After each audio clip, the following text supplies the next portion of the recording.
Hey guys, welcome to Chrysler Arena. I believe we're in the suite section here, high atop, looking down at the floor where IU just lost 68-56, a game much closer than the score indicated. Michigan hit some late free throws, IU kept on fouling late, but definitely the talk was after the game, post-game press conference, Tom Crean, not a happy camper, and deservedly so. He called the starting lineup an absolute joke. It was the same starting lineup that they used against Iowa. Will Sheehy for Victor Oladipo is the only change. That was the starting lineup again tonight. Will Sheehy saw 10 minutes of action. Did he? I don't know if he played in the second half, to be honest with you guys. He did briefly, yeah. Did he? Okay, he played briefly. Verdell Jones hurt his shoulder late in the first half. He did not play in the second half. IU got some great contributions off the bench from Remy Abel, Derek Elston, but couldn't get over that hump. They cut it to 2 twice in the second half, but couldn't make that full comeback. Guys, just what were your thoughts on maybe Tom Crean's post-game press conference? Do you agree with him calling out the starting lineup like that? Where does IU go from here with a huge game on Saturday? I was stunned. I felt like we were behind closed doors in Tom Crean's locker room. That's what I always fantasized it being about, at least. Right. That sounded a little bit weird. But, no, I mean, really, Crean basically unloaded on his starting lineup, and deservingly so, because these guys came out so flat in this game. Come out down 10-0 early on.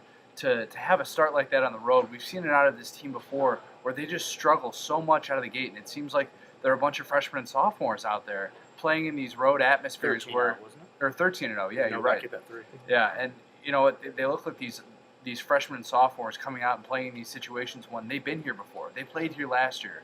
All of these guys should be familiar with their surroundings, and for them to come out as flat as they did was a really alarming sight. And it's a reoccurring problem. And Cody Zeller kind of just said, you know what, I don't really have an answer for this at the end of the game. And Jordan Hole. Jordan Hole. They're kind of clueless right now. They don't really know how to fix it. They'll talk about working through Cody and doing this and that, but it comes down to a mindset. And right now, IU doesn't have it. Avi, you were more positive in your column than I assume Tom Crean was. Is that the angle you took? Yeah, it was kind of weird. I kind of feel like a wimp that I was more positive than the head coach was.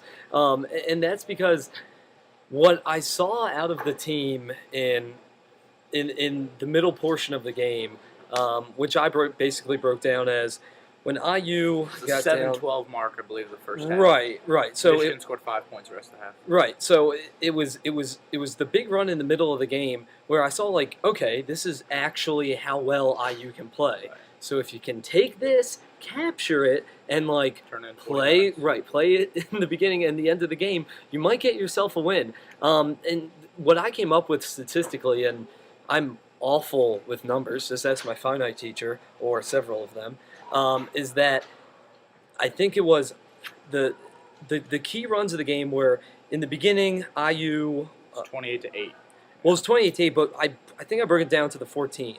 So the first 7 minutes of the game, IU was outscored 18-4, and then I broke it down to the last, and then from the last 2-point lead at the 3:20 mark on. So the first 7 minutes and the last 3 minutes, and in that span, IU got outscored 34-10. So that's half of Michigan's points, and it's something like 17% of IU's. So when you're scoring when it really counts, you're going to win, is basically what we need to learn. You can't really say it really counts, though. I mean, because it is a 40-minute game, and part of it is getting off to good starts. I think that is part of what. But IU played well in the middle, and it didn't mean anything. I agree with that. It would have meant something if you don't get off to a 13-0 deficit. If IU would have hit a couple shots early on, made it 13-4, if Tom Crean maybe would have taken a timeout early on and got some subs in timeouts don't matter to Tom Crean. I really didn't get that answer saying he was waiting for the media timeout. It was asked. I mean, that was the first question. If your starting lineup is an absolute joke, like he was quoted as saying, you should tell that earlier on. Why aren't you taking? We saw John Beilein take some timeouts just kind of in the middle of the flow. Where I remember I kind of looked at Connor one time and it's like, how long is this media timeout? No, John Beilein took a full timeout when I believe it was like 47-41 with 8:02 or something like that in the second half. Guys, let's kind of break down each starter in a quick way because I don't really know if you can say the whole starting line was a joke. Cody Zeller, 4 turnovers. That's a season high, but he was a beast on the glass. I believe he had 12 boards. Second double of the season. For the most part, when he got the ball down there, he was solid. Christian Watford, I thought, played some great defense in the second half on Trey Burke. Yeah. Of all people. Watford wasn't the same 25-point self that he was down in Bloomington when he's these teams first met. The guys you got to have questions about, I think, are Sheehy and Jones. But even Tom Crean said after the game, he thought Verdell was playing well before he got hurt. And Jordan Holes was IU's leading scorer. So when we're breaking down the starting lineup, Sheehy, I think, is your first person that he was calling out. And then after that, where do you go? Is it on Watford? Because Jordan Holes and Cody Zeller played pretty solid. Not one of Zeller's best games, but he is human. But I think what Crean is talking about, and I think a point that we can look at the box score and we can look at every guy up and down as a group, right. as a unit. These guys did not play well together, and they didn't play well with the same group of 5 for the rest of the game. Yeah. So I think that's what you have to look at. Yes, individually they had some nice spurts throughout the game. Jordan Holes was really good during that stretch when IU was able to make that comeback. But as a whole, the starting 5 was really, really bad together, and that's an alarming sign. And this has been, I think, a reoccurring theme throughout the year is that individually, this Indiana team, depending on who they're playing on, is probably not going to be as talented individually. That was certainly the case tonight, in my opinion. Trey Burke, Tim Hardaway Jr., that backcourt is just unbelievable. Had a much better showing than they did back on January 5th. Yeah, and you had to know that was going to happen. Right. Right, but I'm saying in individual matchups, it's not favorable towards Indiana. It's not until they play together as a team, like they did in those big wins earlier in the year, that they actually, that they win these games. Right. Trey Burke was 5 of 14 in the first matchup tonight. He had his first 4 shots and then was held scoreless for the next 30 minutes. But then he made some plays late. He had a great driving layup on Watford to extend the lead to 4. And then both those daggers, Burke had Michigan a play played so well towards the end. He hit Hardaway in the corner, who finally hit a 3. Him and Douglas, I believe, before those 2 late threes, were 1 of 10 on the game. Those are just big guys hitting big-time shots.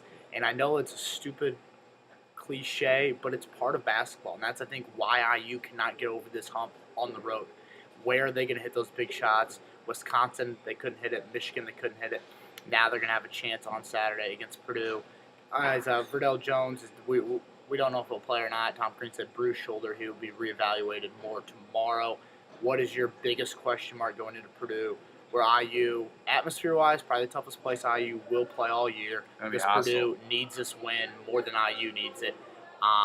But from a talent standpoint, IU front court should be able to manhandle a Boilers team who Matt Penner's come out and said that my best starting lineup is Robbie Hummel at the 5 and DJ Bird at the 4. That's 6'5", 6'8", 4'5". What's your biggest question mark heading into Saturday?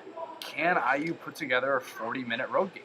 They haven't this year. In Penn State, they let up 82 points.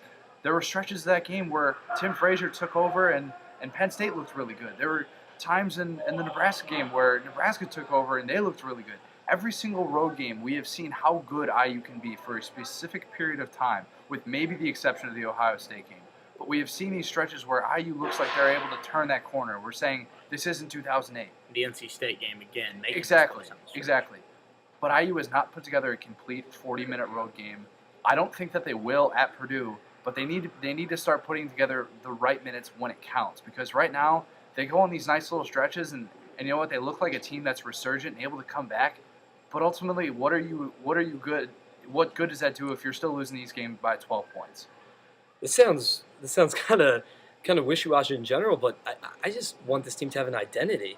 I mean, I just kind of feel like we're still kind of searching for warriors, as Tom Crean said in his post-game press conference. Nice transition, Mr. Bowen. But I kind of just feel like we had an idea, a perception of this team for the first half of the season, and then in Big Ten play, it kind of carried over a little, and now we're just kind of sitting here wondering, like, where is this team at right now? And I mean, they've lost 5 of their last 7. I don't even know, depending on if they lose to Purdue, are they even ranked? No. Probably not. It's just such a complete turnaround, and I don't know if it's because they're playing higher quality opponents, if they're playing more games on the road. It's probably a little bit of both, but I just want this team to, A, play some defense. I'll just put that in there, and just create an identity for themselves, because I don't even think they know who they are. Saturday's game is big for the resume, too. I don't think any of us are going to sit here and say, IU's in jeopardy of losing the NCAA tournament bid, but in terms of building the resume, I believe IU only has 3 road games left, if I'm wrong. At Purdue, at Iowa, at Minnesota. That's correct. And Purdue would be your most marquee win, or your best marquee win. Maybe Minnesota could be if they keep on winning. So I think that's a huge game, and obviously you want to get that win just because it is Purdue. recruit wise, bragging rights in the state, everything. So I'll say after the Nebraska game, my expectation became IU loses every road game and then wins every home game, maybe except for like a Michigan State, because that's how they're playing right now.